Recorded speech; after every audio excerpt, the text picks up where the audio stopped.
Hi, this is Brian from Denmark, your tech friend, or is it your international pleasure of service, should I say. Today I'm going to do a comparison of the Motorola One Action and the Motorola One Zoom. It's going to be quite a quick one, I believe, because I'm selling this one today actually, and I can't sell this.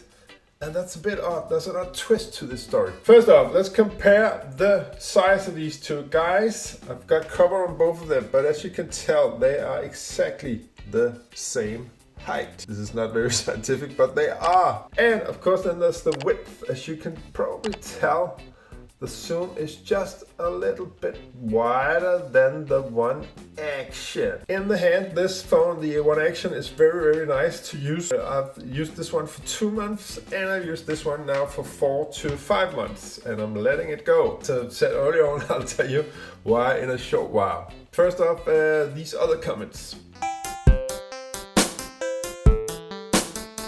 Okay, and if you want to see a complete photo video comparison of these phones, you've got to check out the links up here to see where I made both the Motorola One Action and that will become the Motorola One Zoom if it isn't already up there in the links. So that's the thorough comparison of the videos of these two guys. But let me talk about all the other stuff that's important for a phone. Let's just talk about brightness. I've now pushed each of these phones up to maximum brightness, and as you can tell, they both do a pretty blinding job. So no worries there. Let me just see, yeah, both of them work with this auto flashlight on, and that's pretty cool.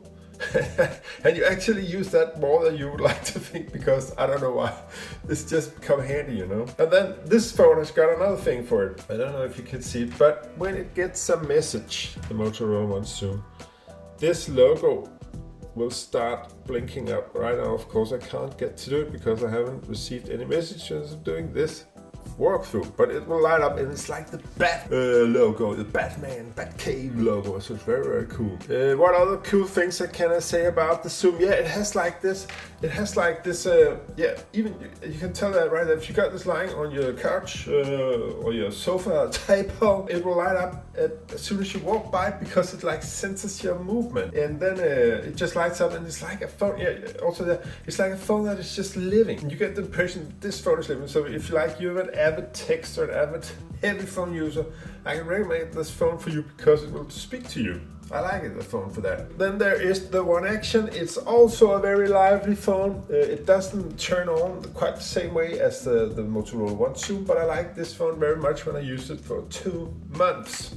In daily use, both these guys are operative, and there is no like lagging or any sort. There really isn't any problem with these phones. They're working as you'd expect them to work. It's of course they're not super fast, but they're not too slow that it becomes a pain in the ass. So I won't be doing a gaming test on both of these phones, but you would expect the Motorola One Zoom to be the faster one of these guys, because it has a better Snapdragon CPU. The Motorola One Action will not lag far behind, I believe. If it comes to price point and you're considering either of these phones, I would opt for the Zoom actually, because it's just a little better than in normal actual everyday use. Of course, if you're an avid photographer, video enthusiast, I would actually recommend this one, because it has got this action cam, and it's just so much a winner, the action cam. It really, really is. And also the 4K selfie cam it has got. That's also, this one hasn't got 4K selfie cam, and this one hasn't got the action cam. It's got reasonable stabilization on it, but it's just not as good as the very impressive action cam on the Motorola One Action. Okay, and just to make a complete comparison at the very same time, I'm now shooting with the Zoom and the One Action at the same time. It's a bit funny because on the screen it looks like the Action is has this red purplish tint, whereas the Zoom has this green yellowish tint. But of course that's always another thing when it comes onto a PC screen. Okay, and now we're shooting at 4K with both cameras and the back camera. Just try to take a notice of what is happening now. Do you see that? The Zoom has a very, very much lively and color accurate adjustment of the sky, and the Action just takes some time to do it. Doesn't care.